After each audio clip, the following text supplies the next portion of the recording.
ಆಮೇಲೆ ನಿಮ್ಗೊಂದು ಮನವಿ ಮಾಡ್ಕೊಳ್ತೀನಿ ನಾನು ಸುಮಾರು ಮಸಣಗಳಿಗೆ ಹೋಗಿದ್ದೆ. ಯಾರು ಕ್ಲೀನ್ ಮಾಡಿಕೊಂಡಿದ್ರಿ ಅಂಥೇಳಿ ಎಲ್ಲ ಸ್ವಲ್ಪ ನೋಡಿದೆ, ಸ್ವಚ್ಛತೆ ಏನಾದರೂ ಮಾಡೋದಿದೆಯಾ ಏನು ಅಂಥೇಳಿ. ಆ ಗೋರಿ ಏನು ಕಟ್ಟಿಸ್ತಿರೋಪ್ಪ ನನಗಂತೂ ಅರ್ಥ ಆಗಲ್ಲ. ಯಾಕೆ ಕಟ್ಟಿಸ್ಬೇಕು ಗೋರಿನ? ಆಮೇಲೆ ಬಂದವರೆಲ್ಲ ಗೋರಿ ಕಟ್ಟಿಸ್ತಾ ಇದ್ರೆ ಜಾಗನೇ ಇರಕ್ಕಿಲ್ವಲ್ರಿ ಅಲ್ಲಿ. ಸತ್ತ ಮೇಲೆ ಮುಗೀತು ಅವನ ಚಾಪ್ಟ್ರು. ಅವನು ಸಾಹುಕಾರ ಆಗಿರಲಿ ಬಡವ ಆಗಿರಲಿ ಅಲ್ಲಿ ಗೋರಿ ಕಟ್ಟಿಸ್ಬಾರ್ದು. ಯಾಕೆ ಕಟ್ಟಿಸ್ಬೇಕು? ಜಾಗ ವೇಸ್ಟ್ ಅಲ್ವಾ?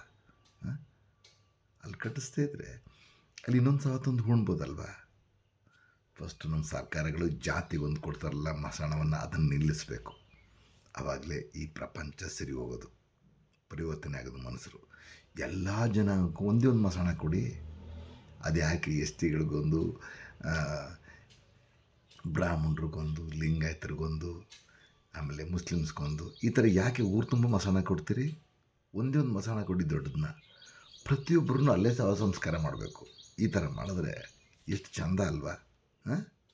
ಅದ್ಮೇಲೆ ಅಲ್ಲಿ ಹೋಗಿ ಗೋರಿ ಕಟ್ಟೋದು, ಅಲ್ಲಿ ಜಾಗನೇ ಇರೋಕ್ಕಿಲ್ಲ. ಇದೆಲ್ಲ ಬೇಕಾ? ನನ್ನ ಅನಿಸಿಕೆ ನಾನು ಹೇಳಿದೆ. ಬದಲಾಗಿ ಫಸ್ಟು ಪರಿವರ್ತನೆ ಮಾಡ್ಕೊಳ್ಳಿ. ಮಸಾಣನ ಶಿವ ಕಾಯೋ ದೇವಸ್ಥಾನ ಅಂತೀರಿ, ಮಸಾಣ ಒಬ್ಬರಾದರೂ ಕ್ಲೀನ್ ಮಾಡಿಕೊಂಡಿದ್ರೆ ಹೋಗಲಿ.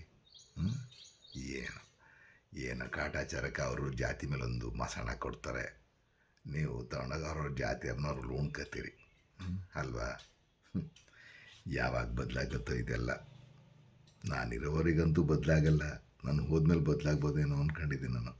ದಯಮಾಡಿ ನಿಮ್ಮಗಳು ನೀವುಗಳೇ ಶುರು ಮಾಡಬೇಕು. ನಿಮ್ಮ ಮನೆಯವರು ಎಷ್ಟೇ ಒಳ್ಳೇದು ಮಾಡಿದ್ರು ನಿಮಗೆ, ಅವ್ರ ಪರವಾಗಿ ಒಂದು ಗಿಡಗಳನ್ನ ನೆಡಿ, ಒಂದು ಮರ ನೆಡಿ, ನಿಮ್ಮ ಹೊಲದಲ್ಲಿ ಬೆಳೆಸಿ. ಅದನ್ನ ಫಸ್ಟ್ ಕ್ಲಾಸ್ನಲ್ಲಿ ಇರ್ತೀವಿ. ಯಾಕೆ ನೆಟ್ಟಿದ್ದು ಅಂದರೆ ನಮ್ಮ ಅಪ್ಪ ತೀರ್ಕೊಂಡಿದ್ದ ಅಥವಾ ನಮ್ಮ ಮಗಳು ಹುಟ್ಟಿದ್ದಿನ, ಈ ಥರದಕ್ಕೆ ಒಂದೊಂದು ಮರ ಸಸಿಗಳನ್ನ ನೆಡಿ.